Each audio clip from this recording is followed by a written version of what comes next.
नमस्कार मंडळी. Life grow मोटिवेशनलवर आपण नेहमी अशा सत्य घटनावर चर्चा करतो, ज्या फक्त गोष्टी नसतात तर आपल्या आयुष्याला दिशा देणाऱ्या शिकवणी असतात. आजची घटना देखील अशीच आहे. एक साधी वाटणारी मैत्री दारूच्या नशेत बिघडलेली परिस्थिती आणि एक चुकीच्या विचाराने घडलेला खून. शांत गावातली अस्वस्थ करणारी घटना. नाशिक जिल्ह्यातील इगतपुरी तालुक्यातले पिंपळगाव. शांत, साधं आणि सर्वसामान्य लोकांचं गाव. इथे राहणारे दोन मित्र, अमित गीते आणि अजय पवार. दोघांची मैत्री इतकी घट्ट होती की गावात त्यांच्या जोडी उदाहरण म्हणून दिली जायची. एकत्र फिरणं, एकत्र बसणं, एकमेकाच्या अडचणीत उभा राहणं, सगळं काही होतं. अमित गीते हा 26 वर्षांचा तरुण, नुकतंच लग्न झालेलं. साधा संसार, छोट्या अपेक्षा. अजय पवार त्यांच्या जवळचा मित्र, घरचा माणूसच जणू. पण अनेक वेळा आपल्याला दिसतं तसे ते खरं नसतं. आणि हीच गोष्ट या कथेत घडली. या दोघांची मैत्री एका सवयीवर उभं होती, ती म्हणजे दारू. काम संपलं की संध्याकाळी भेटायचं, एखादं शांत ठिकाणी बसायचं, 2 प्लॅस्टिकचे गिलास, थोडं चकना आणि बाटली. ही त्यांची रोजची दिनचर्या झाली होती. दारू पिताना माणूस सुरुवातीला आनंदात असतो, पण हळूहळू त्याचे विचार करण्याची क्षमता कमी होत जाते. तो काय बोलतो, काय करतो याचं भान राहत नाही. आणि हाच सेम सर्वात धोकादायक असतो. त्या दिवसाची सुरुवात 19 फेब्रुवारी 2026. सगळं नेहमीसारखं सुरू झालं. अजय पवारना घरी फोन करून सांगितलं, आज चिकन बनव, आम्ही येतो. घरात तयारी सुरू झाली. बायकोनं जेवण बनायला सुरुवात केली. तिला अजिबात कल्पना नव्हती की आज तिच्या आयुष्यात एक भयंकर वळण येणार आहे. अमित आणि अजय एकत्र बसले. 1 पॅक, 2 पॅक, 3-4 पॅक. हळूहळू वातावरण बिघडायला लागलं. आवाज मोठे झाले, बोलण्यात उग्रपणा आला आणि मेंदूवरचं नियंत्रण कमी होऊ लागलं. जिथे आनंद असायला हवा होता, तिथे आता अनियंत्रित विचार सुरू झाले.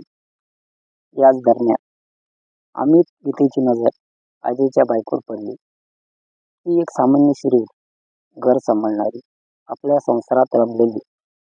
पण दारूच्या निषेध अमितच्या मनात एक चुकीचा विचार जन्माला आला आणि तो विसरला ती त्याच्या मित्राची पत्नी आहे. ती एक कुटुंब आहे, एक जबाबदारी आहे. आणि दारूच्या नशेत असलेला माणूस, मेंदू, चूक की बरोबर यामधला फरक विसरतो आणि इथूनच विनाशाची सुरुवात होते. आणि मग या अमितने वाक्य उच्चारलं, ते सगळं काही बदलून टाकणार होतं. तुझ्या बायकोसोबत मला आज झोपू दे. हे ऐकून क्षणभर वेळ थांबल्यासारखा झाला. अजय पवारचा राग अनावर झाला आणि त्यांच्यासाठी हे फक्त एक वाक्य नव्हतं. हा त्याच्या सन्मानावर, त्याच्या कुटुंबावर झालेला थेट आघात होता. तो नियंत्रण गमावून बसला. पहिल्यांदा जोरदार भांडण सुरू झालं, पण काही वेळा क्षणातच ते भांडण हिंसक बनलं आणि अजयने अमितवर हल्ला केला आणि रागाच्या भरात त्याने दगड उचलून अमितच्या डोक्यात वार केला. एका क्षणात आयुष्य संपलं. काही सेकंदात सगळं संपलं. अमित गीते जमिनीवर कोसळला, रक्त वाहू लागलं आणि त्यांचा जीव गेला. एक मित्र दुसऱ्या मित्राच्या हातून मारला गेला. घरातली भीती असह्य बनली. घरात बसलेली अजयची बायको हे सगळं ऐकत होती. ती घाबरली होती आणि असहाय्य होती. तिने आपल्या भावाला फोन केला, मदतीसाठी बोलवलं, पण तोपर्यंत खूप उशीर झाला होता. घटनेची माहिती मिळताच पोलीस घटनास्थळी पोहोचले. मृतदेह ताब्यात घेण्यात आला. अजय पवारला अटक करण्यात आली आणि त्यांच्यावर खुनाचा गुन्हा दाखल करण्यात आला. एक क्षणाचा राग आणि आयुष्यभराची शिक्षा.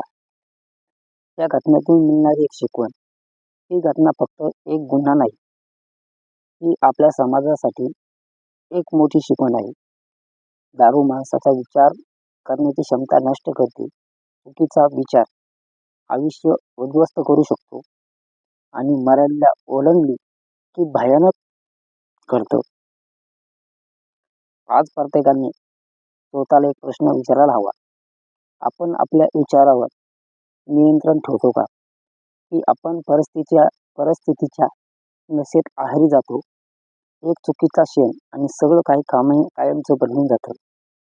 लाईफ ग्रो मोटिवेशन वर आम्ही अशाच नवनवीन आणि सत्य घटनांमधून तुम्हाला शिकवण्याचा प्रयत्न करतो. कारण ही फक्त एक कथा नाही, ही आयुष्य बदलणारी शिकवण आहे.